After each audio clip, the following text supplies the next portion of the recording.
नमस्कार, बीकेसी गुरु क्लासेस में आपका स्वागत है। आज हम पढ़ेंगे क्लास 12th भूगोल से 150 अति महत्वपूर्ण वस्तुनिष्ठ वन लाइनर जो कि बोर्ड एग्जाम की तैयारी के लिए बहुत ज्यादा महत्वपूर्ण है। तो चलिए शुरू करते हैं। सबसे पहले नंबर पर है, भारत में सबसे पहली जनगणना कब की गई थी? 1872 में। 1872 में भारत में पहली जनगणना की गई थी। दूसरा है, भारत का सबसे अधिक जनसंख्या वाला राज्य कौन सा है? ऑब्वियसली उत्तर प्रदेश। सर्वाधिक जनसंख्या वाला राज्य उत्तर प्रदेश है। भारत में संपूर्ण जनगणना कब की गई? संपूर्ण जनगणना की गई 1881 में। संपूर्ण जनगणना कब हुई? 1881 में।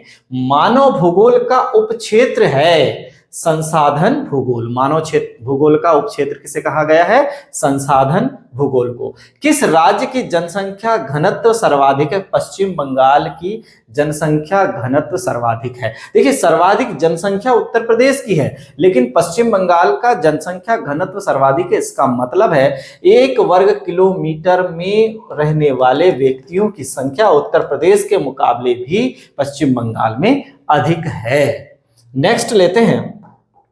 यहां पर देखिए, भारत में विशालतम भाषाई समूह है भारतीय आर्य। विशालतम भाषाई समूह है भारतीय आर्य। भारत का जनसंख्या घनत्व कितना है? 382 व्यक्ति प्रति वर्ग किलोमीटर। संपूर्ण भारत देश का 382 व्यक्ति प्रति वर्ग किलोमीटर है, यानी 1 वर्ग किलोमीटर में रहने वाले व्यक्तियों की संख्या 382 है। यहां पर देखिए, तृतीयक क्रियाकलाप किससे संबंधित है? तृतीयक क्रियाकलाप किससे है? सेवा क्षेत्र से संबंधित है। तृतीयक क्रियाकलाप किससे संबंधित है? सेवा क्षेत्र से संबंधित है। जैसे कृषि से संबंधित है प्राथमिक, और तृतीयक किससे संबंधित है? सेवा से। द्वितीयक किससे संबंधित है? व्यापार से संबंधित है। अभी देखिए, सबसे अधिक उत्प्रवासी है उत्तर प्रदेश। सबसे अधिक उत्प्रवासी कहां है? उत्तर प्रदेश। फिर आगे देखिए, वर्ष 2011-12 में भारत में गरीबी रेखा से नीचे रहने वाले लोगों का प्रतिशत कितना था? 21.9% था। 2011 की जनगणना के अनुसार 21.9% क्या था? गरीबी रेखा से नीचे जीवन यापन करने वाले व्यक्तियों का प्रतिशत था। भारत के किस राज्य में साक्षरता अधिक है? तो सर्वाधिक साक्षरता किस राज्य में है? केरल राज्य में सर्वाधिक साक्षरता है। केरल सबसे साक्षर राज्य है। मानव विकास सूचकांक 2011 के संदर्भ में विश्व के देशों में भारत की निम्नलिखित में से कौन सी कोटि थी? 134वीं कोटि थी। 2011 में भारत की कौन सी कोटि थी? 134वीं कोटि थी। मकानों की आकृति व विन्यास को प्रभावित करते हैं भूमि की बनावट, जलवायु, आर्थिक दशा। ये सभी मकानों की आकृति व विन्यास को कौन कौन प्रभावित करते हैं? तो भूमि की बनावट, जलवायु और आर्थिक दशा उससे प्रभावित करते हैं। आगे देखिए, विराटनगर कहाँ है? विराटनगर दिल्ली में स्थित है। नेक्स्ट है, मानव भूगोल किसका अध्ययन करता है? मानव भूगोल किसका अध्ययन करता है? अस्थिर पृथ्वी और क्रियाशील मानव के परिवर्तनशील संबंधों का। किसका अध्ययन करता है मानव भूगोल? अस्थिर पृथ्वी और क्रियाशील मानव के परिवर्तनशील संबंधों का अध्ययन मानव भूगोल में होता है। 17वां देखिए, पास पास बने घरों वाली ग्रामीण बस्ती को क्या कहते हैं? गुच्छित कहते हैं। पास पास घर है और ग्रामीण बस्ती जो है उसे हम क्या कहते हैं? गुच्छित कहते हैं। आगे देखिए, जनसंख्या घनत्व दर्शाता है जनसंख्या बटे क्षेत्रफल, कि भाई क्षेत्रफल कि कितने वर्ग किलोमीटर क्षेत्रफल में कितनी जनसंख्या रहती है। तो जनसंख्या बटे क्षेत्रफल जब हम करते हैं तो क्या निकल कर आता है? जनसंख्या घनत्व निकल कर आता है। चाय उत्पादन में भारत का विश्व में स्थान है। कौन सा स्थान है? पहला स्थान है। चाय उत्पादन में भारत का विश्व में प्रथम स्थान है। जनसंख्या वितरण को प्रभावित करने वाले सबसे प्रबल कारक है जलवायु। जलवायु है जो जनसंख्या वितरण को प्रभावित करने वाला सबसे प्रबल कारक है। किसे मसालों का राज्य कहा गया है? केरल को मसालों का राज्य कहा जाता है या कहते हैं। खाद्यान्न फसल का क्षेत्र सबसे अधिक क्या है? चावल। खाद्यान्न फसल का क्षेत्र सबसे अधिक क्या है, चावल है। विश्व की 90% जनसंख्या 10% स्थल भाग पर निवास करती है। 90% जनसंख्या विश्व में ऐसी है जो केवल 10% स्थल भाग में ही निवास करती है।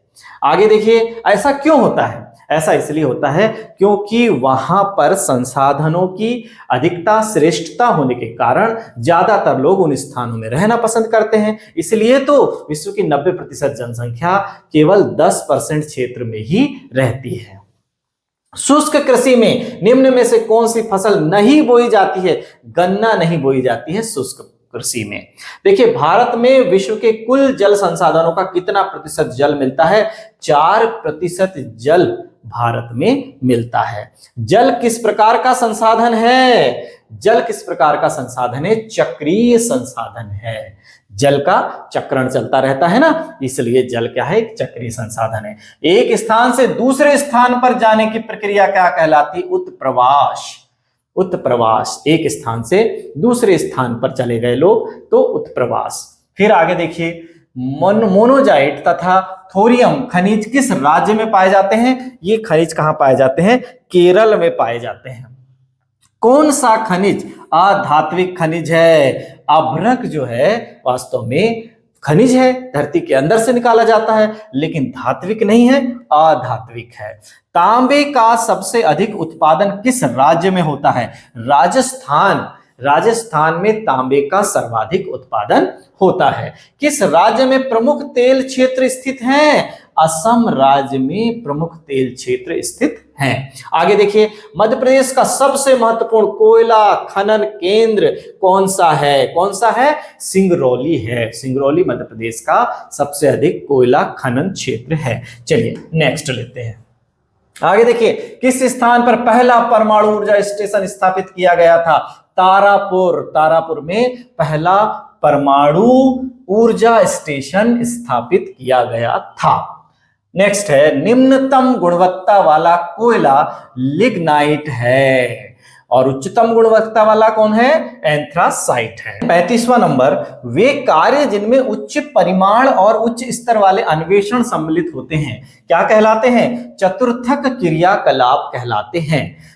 36 नंबर पर देखिए, भारत में बॉक्साइट का सबसे बड़ा उत्पादक राज्य कौन सा है? ओडिशा है। ओडिशा भारत में बॉक्साइट का सबसे बड़ा उत्पादक राज्य है। 37 नंबर, भिलाई इस्पात संयंत्र किस देश के सहयोग से स्थापित हुआ है? रूस के सहयोग से स्थापित हुआ है। फिर नेक्स्ट है, मध्य प्रदेश में सूती वस्त्र उद्योग का प्रमुख केंद्र क्या है? इंदौर है। सूती वस्त्र उद्योग का प्रमुख केंद्र क्या है? इंदौर है। भारत का रूर क्षेत्र कहलाता है, छोटा नागपुर और औद्योगिक क्षेत्र। आगे है, मानव विकास रिपोर्ट कौन सी एजेंसी लाती है? कौन सी एजेंसी लाती है मानव विकास रिपोर्ट? संयुक्त राष्ट्र विकास कार्यक्रम। फिर आगे देखिए, 41 नंबर पर है, हुगली औद्योगिक प्रदेश का केंद्र है कोलकाता हावड़ा में। कौन सा देश एचडीआई में प्रथम स्थान पर है? नॉर्वे एचडीआई में प्रथम स्थान पर है। भारत का मैनचेस्टर कहा जाता है अहमदाबाद को। अहमदाबाद को क्या कहा जाता है? भारत का मैनचेस्टर कहा जाता है। भारत सरकार ने किस वर्ष में नई औद्योगिक नीति की घोषणा की थी? 1991 में नई औद्योगिक नीति की घोषणा की गई थी। आईटीडीपी किस संदर्भ में वर्णित है? समन्वित जनजातीय विकास प्रोग्राम।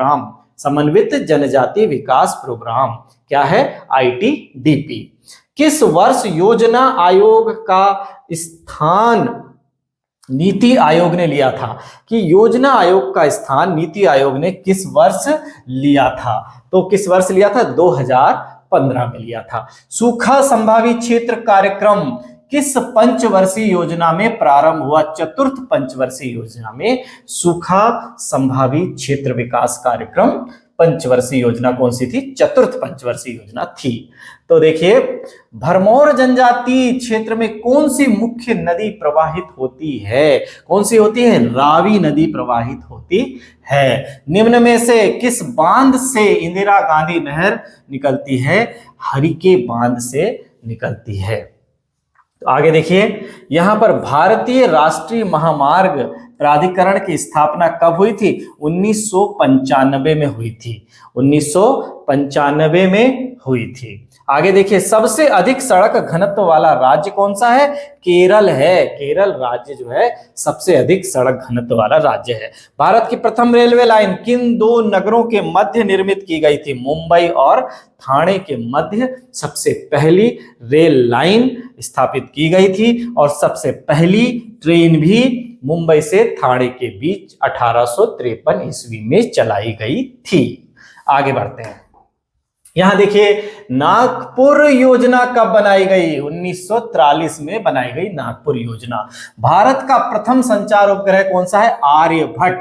आर्यभट्ट भारत का प्रथम संचार उपग्रह है। भारतीय रेल प्रणाली कितने मंडलों में विभाजित किया गया है? 17 मंडलों में विभाजित किया गया है। भारतीय रेल प्रणाली को 17 मंडल में क्या किया गया है? विभाजित किया गया है। कौन सा भारत का सबसे लंबा राष्ट्रीय महामार्ग है?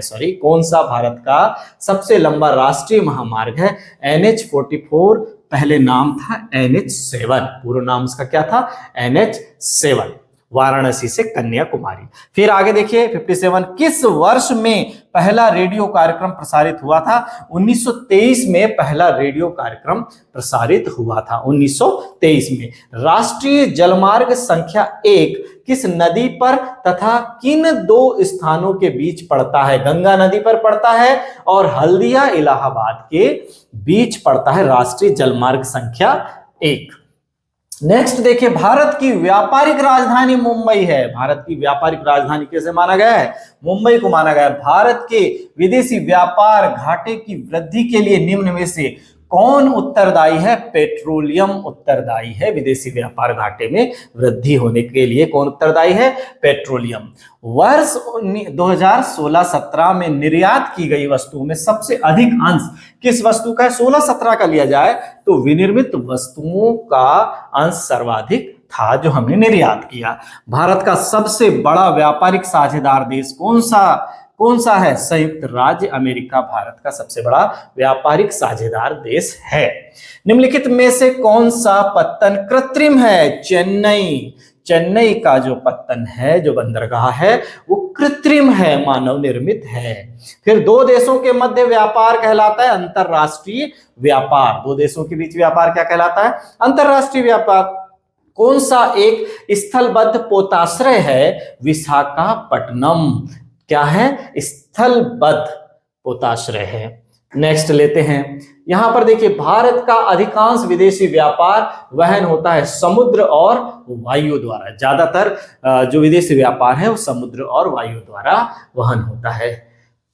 मनुष्य के लिए कितने डेसिबल की ध्वनि सहनीय है? 60 से 70 डेसिबल की ध्वनि को हम सुन सकते हैं। इससे ऊपर की ध्वनि शोर कहलाने लगती है। शहरी धूम्र कोहरा का क्या कारण है? वायु प्रदूषण के ही कारण तो शहरी धूम्र हो रहा है, कोहरा हो रहा है। किस कारण से हो रहा है? वायु प्रदूषण के कारण हो रहा है। मानव विकास के 3 बुनियादी क्षेत्र कौन से हैं? शिक्षा, स्वास्थ्य, प्रति व्यक्ति आय।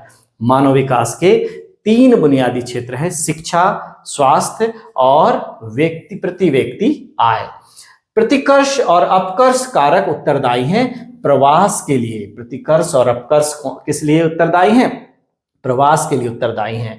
जपोटा वृक्ष के दूध से बनाई जाती है। च्युइंगम, जो च्युइंगम हम खाते हैं वो जपोटा वृक्ष के दूध से बनाई जाती है। एलिमेंट्स ऑफ ज्योग्राफी पुस्तक के लेखक, एलिमेंट्स ऑफ ज्योग्राफी पुस्तक के लेखक हैं फिंच एंड टिवार्था। 73 नंबर में है, सिनकोना की छाल से कौन सी औषधि प्राप्त की जाती है? कुनेन। मलेरिया के उपचार के लिए उपयोग होने वाली कुनेन सिनकोना वृक्ष की छाल से बनाई जाती है। मानव भूगोल को सांस्कृतिक भूगोल की संज्ञा किसने दी? कार्ल सावर ने दी। कार्ल सावर ने मानव भूगोल को सांस्कृतिक भूगोल की संज्ञा दी। 75 लोगों और पर्यावरण के बीच अन्योन क्रिया का सर्वाधिक महत्वपूर्ण कारक प्रौद्योगिकी है। सर्वाधिक महत्वपूर्ण कारक क्या है? प्रौद्योगिकी है। भूगोल विषय में परिचय प्राप्त होता है प्रकृति एवं मानव का। प्रकृति एवं मानव का परिचय हमें कहाँ मिलता है? भूगोल विषय में। तृतीय क्रियाकलाप के 2 प्रमुख तत्व क्या है? उत्पादन एवं विनिमय। उत्पादन एवं विनिमय तृतीयक क्रियाकलाप के दो प्रमुख तत्व हैं। मानव भूगोल के प्रमुख क्षेत्र कौन कौन से हैं? सामाजिक भूगोल, जनसंख्या भूगोल, आर्थिक भूगोल। मानव भूगोल के प्रमुख क्षेत्र हैं सामाजिक भूगोल, जनसंख्या भूगोल और आर्थिक भूगोल। चलिए नेक्स्ट देखते हैं। प्रकृति एक शक्तिशाली बल, पूज्य एवं सत्कार योग्य है। यह कथन संबंधित है संभववाद से। संभववाद से संबंधित है। मानव भूगोल के जन्मदाता कहे जाते हैं रेटजेल। रेटजेल क्या कहलाते हैं? मानव भूगोल के जन्मदाता कहलाते हैं। आयात और निर्यात के बीच मूल्य के अंतर को क्या कहा जाता है? व्यापार संतुलन। आप आयात और निर्यात के बीच मूल्य के अंतर को कहते हैं व्यापार संतुलन। विश्व व्यापार संगठन का मुख्यालय कहाँ है? जेनेवा में है। जेनेवा में विश्व व्यापार संगठन या WTO का मुख्यालय कहाँ है? जेनेवा में है। फिर वे काम जिनमें उच्च परिमाण और उच्च स्तर वाले अन्वेषण सम्मिलित होते हैं कहलाते हैं चतुर्थक क्रियाकलाप या चतुर्थक क्रियाकलाप। फिर 84 नंबर पर उत्तरी पश्चिमी यूरोप है, विकसित क्षेत्र है। उत्तरी पश्चिमी यूरोप क्या है? विकसित क्षेत्र की कैटेगरी में आते हैं। उत्तरी अक्षांश को 50 अंश उत्तरी अक्षांश को जनसंख्या की धुरी कहते हैं। ये कहाँ है? यूरोप में पड़ेगा 50 अंश उत्तरी अक्षांश। आगे देखिए, एशिया महाद्वीप में सबसे अधिक जनसंख्या वाला देश चीन है और दूसरे नंबर में भारत है। विश्व में सबसे अधिक जनसंख्या घनत्व वाला महाद्वीप है एशिया महाद्वीप। सबसे अधिक जनसंख्या वाला भी महाद्वीप एशिया ही है और सबसे अधिक जनसंख्या घनत्व वाला महाद्वीप भी एशिया महाद्वीप ही है। कौन सा देश स्थिर जनसंख्या वृद्धि वाला देश है? न्यूजीलैंड स्थिर जनसंख्या वृद्धि वाला देश है। यानी यहां पर जन्म दर, मृत्यु दर और दोनों में अंतर जो है वो स्थिर है, इसलिए यह स्थिर जनसंख्या वृद्धि वाला देश है। किस विद्वान ने कहा था कि लोगों की संख्या खाद्य आपूर्ति की अपेक्षा अधिक तीव्र गति से बढ़ती है? थॉमस माल्थस ने कहा था कि लोगों की संख्या खाद्य आपूर्ति की अपेक्षा अधिक तीव्र गति से बढ़ती है। किस महाद्वीप में जनसंख्या वृद्धि सर्वाधिक है? अफ्रीका महाद्वीप में जनसंख्या वृद्धि सर्वाधिक है। विकास का सर्वोत्तम वर्णन करता है गुण में धनात्मक परिवर्तन। गुण में धनात्मक परिवर्तन विकास का सर्वोत्तम वर्णन करता है। मानव विकास की अवधारणा किस विद्वान ने की थी? डॉक्टर महबूब उल हक ने मानव विकास की अवधारणा दी थी। आगे, चतुर्थ क्रियाकलाप के अंतर्गत वे समस्त कार्य सम्मिलित हैं जो होते हैं, क्या होते हैं? ज्ञानोन्मुखी होते हैं। वो सभी चतुर्थ क्रियाकलाप के अंतर्गत होते हैं। मानव विकास का मापन किस प्रकार किया जाता है? मानव विकास सूचकांक के द्वारा मानव विकास का मापन किया जाता है। तृतीय क्रियाकलाप के दो मुख्य तत्व हैं, उत्पादन एवं विनिमय। पुष्प की कृषि के लिए विकसित देश है नीदरलैंड। नीदरलैंड पुष्प की कृषि के लिए विकसित देश है। फूलों की कृषि बतलाती है पुष्पोत्पादन। फूलों की कृषि को हम क्या कहते हैं? पुष्पोत्पादन। स्थान बदलकर की जाने वाली कृषि को कहते हैं स्थानांतरित कृषि। जिसमें स्थान बदला जाता है ऐसी कृषि को कहते हैं स्थानांतरित कृषि। किस प्रकार की कृषि में खट्टे रसदार फलों की कृषि की जाती है? खट्टे रसदार फलों की कृषि जो होती है भूमध्य सागरीय कृषि में की जाती है। किस देश में सहकारी कृषि का सफल परीक्षण किया गया? डेनमार्क में सहकारी कृषि का सफल परीक्षण किया गया। सहकारी कृषि मतलब अधिक किसान मिलकर आपस में कृषि भूमि को सहकारी रूप से खेती करते हैं, वो सहकारी कृषि है और उसमें सफल हुआ है डेनमार्क। फूलों की कृषि कहलाती है पुष्पोत्पादन, जैसे अभी हमने जाना। निम्न में से कौन सी कृषि के प्रकार का विकास यूरोपीय औपनिवेशिक समूहों द्वारा किया गया? रोपण कृषि। रोपण कृषि का यूरोपीय औपनिवेशिक समूहों द्वारा जो है विकास किया गया। निम्न कृषि के प्रकारों में से कौन सा कर्तन दहन कृषि का प्रकार है? आदिकालीन निर्वाहक कृषि। आदिकालिक निर्वाहक कृषि या कर्तन दहन तो स्थानांतरित कृषि में होता है।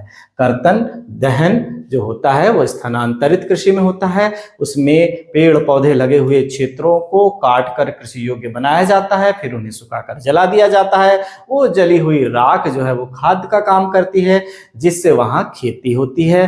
कुछ समय के बाद वहां उत्पादन कम होने लगता है, तो फिर से उस कृषि को दूसरी जगह पर स्थानांतरित कर दिया जाता है। इस प्रकार वह स्थानांतरित कृषि या कर्तन दहन कृषि कहलाती है।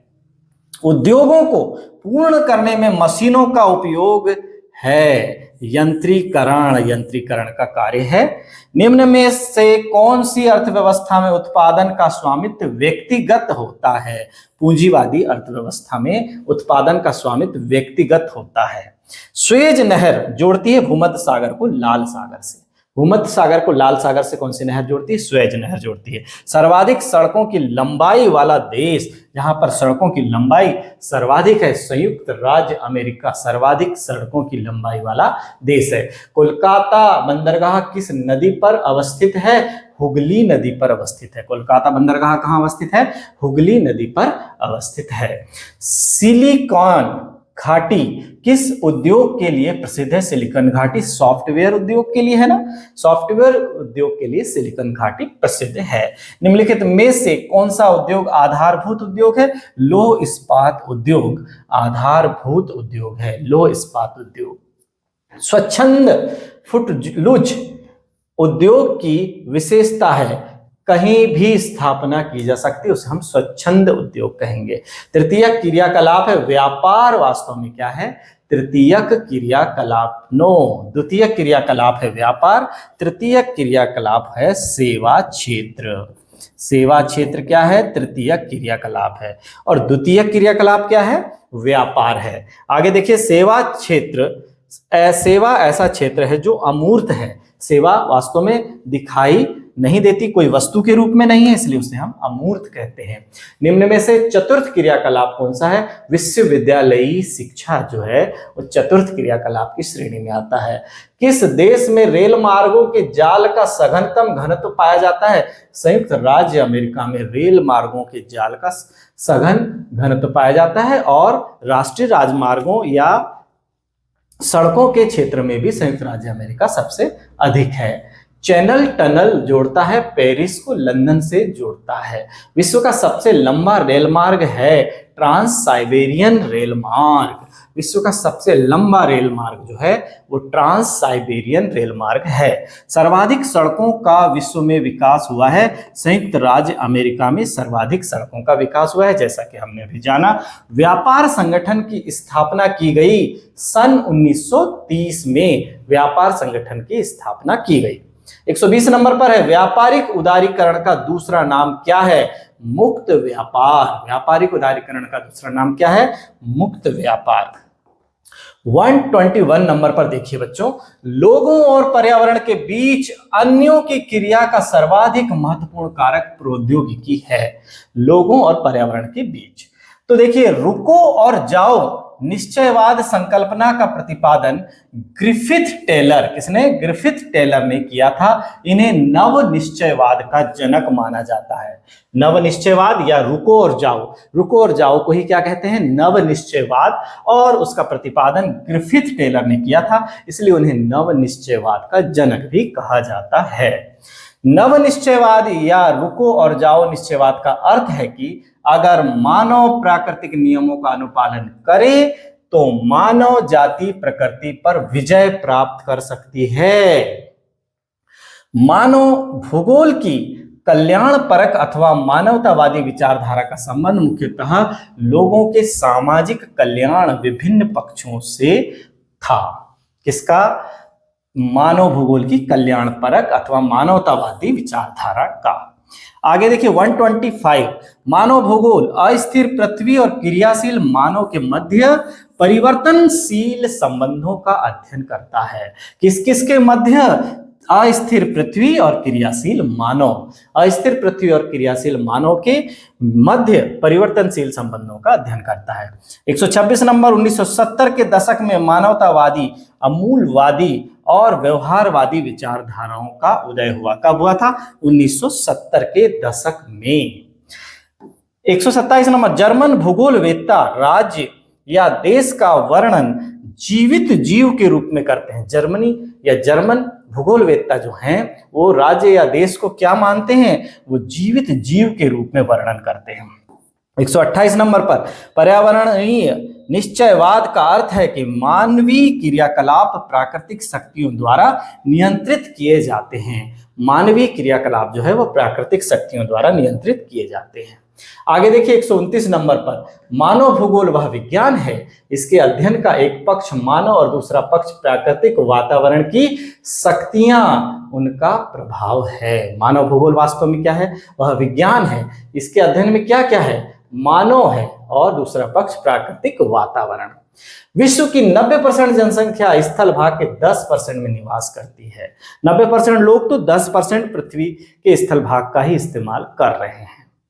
जो व्यक्ति एक स्थान से बाहर चले जाते हैं उत्प्रवासी कहलाते हैं। यहां से कहीं और चले गए तो वो कहलाते हैं उत्प्रवासी। जब बाहर से मानव किसी स्थान के अंदर स्थानांतरित होता है तो उसे अप्रवासी कहते हैं। बाहर से अंदर आ रहा है, किसी स्थान में आ रहा है तो उस स्थान के लिए अप्रवासी है, लेकिन उस स्थान से बाहर चला जा रहा है तो उस स्थान के लिए उत्प्रवासी है।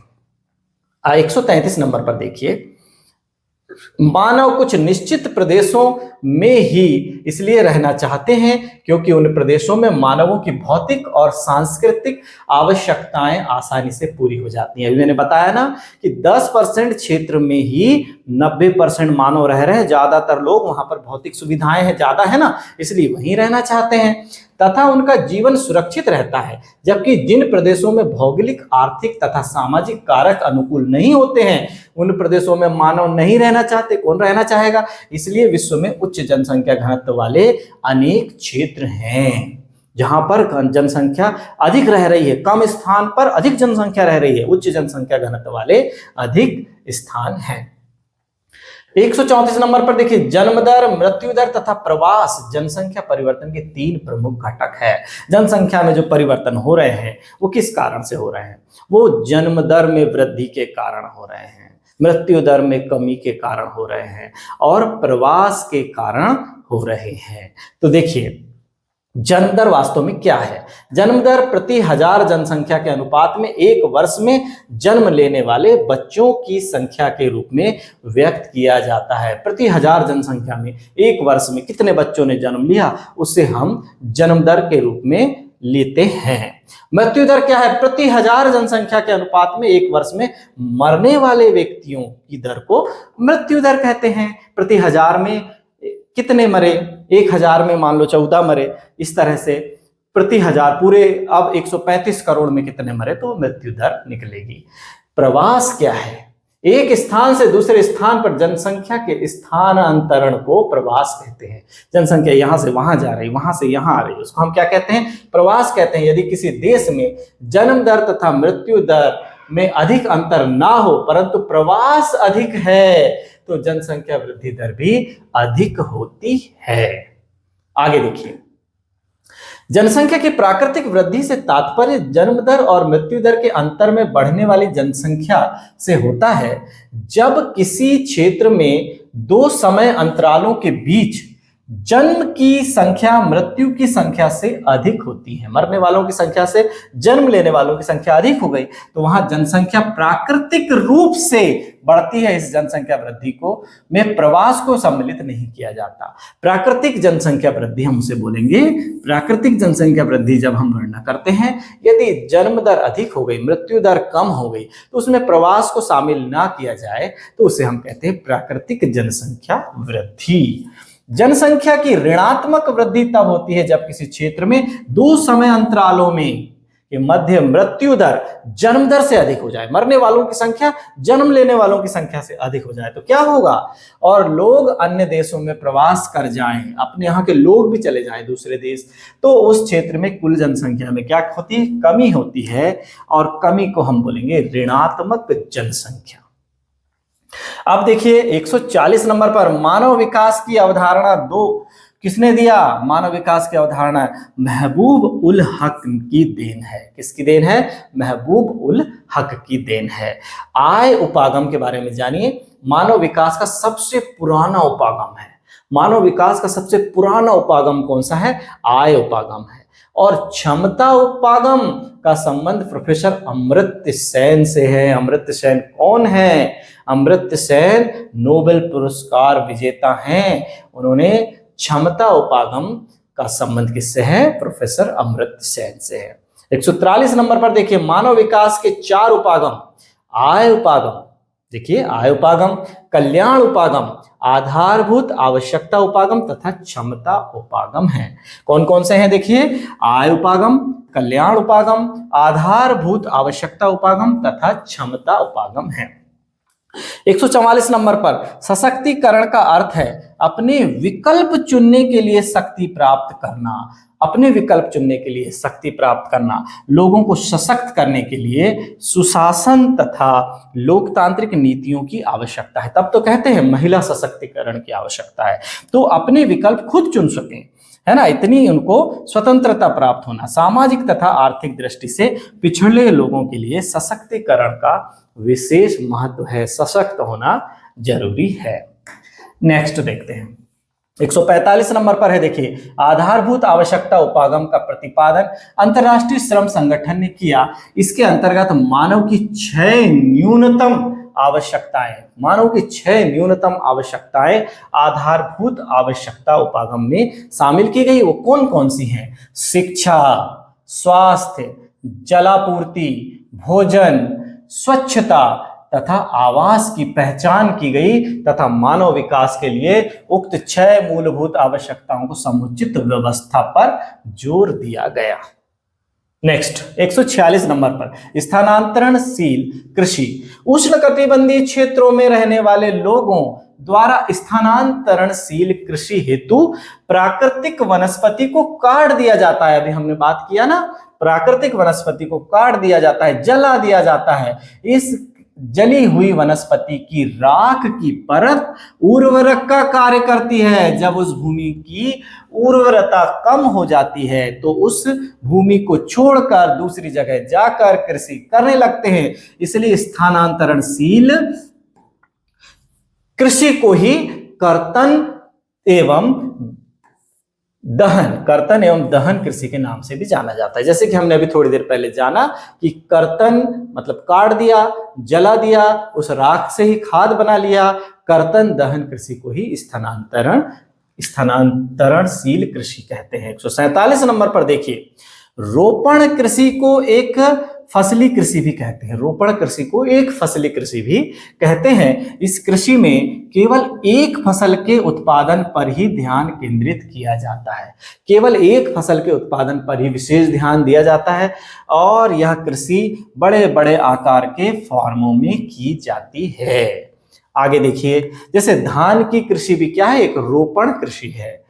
148 नंबर पर देखिए, कृषि का वह प्रकार जिसमें कृषि क्षेत्र में रहने वाले परिवार कृषि से उत्पन्न स्थानीय उत्पादों का संपूर्ण अथवा लगभग का उपयोग कर लेते हैं को निर्वाह कृषि कहते हैं। निर्वाह कृषि केवल जीवन निर्वाह के लिए बस खेती की फसल का इस्तेमाल हो पा रहा है तो ऐसी कृषि को हम निर्वाह कृषि कहते हैं। जो भी कृषि से उत्पादन हुआ उसका लगभग पूरा ही समाप्त हो जाता है खाने पीने में, तो उसे हम निर्वाह कृषि कहते हैं। 149 नंबर पर देखिए, जब कृषकों का एक समूह अपनी भूमि से अधिक लाभ कमाने के लिए स्वेच्छा से एक सहकारी संस्था बनाकर कृषि कार्य करता है तो उसे सहकारी कृषि कहा जाता है। इसमें व्यक्तिगत खेत बने रहते हुए भी सहकारी रूप से खेती की जाती है। आपस में मिलजुल कर वे बड़े क्षेत्र में खेती करना सहकारी कृषि है। 150 नंबर अंतिम पंक्ति में क्या है, चलिए समझते हैं। बाजारी सब्जी कृषि, जिसमें सब्जियां, फल व पुष्प उगाए जाते हैं, उनकी मांग व खपत नगरीय क्षेत्र में अधिक होती है। इसके साथ ही वह कृषि में गहन श्रम तथा अधिक पूंजी भी लगती है, जिसकी भरपाई नगरों में रहने वाले उच्च आय वाले उपभोक्ता ही कर पाते हैं। अतः यह कृषि नगरीय क्षेत्रों के समीप ही की जाती है। कौन सी?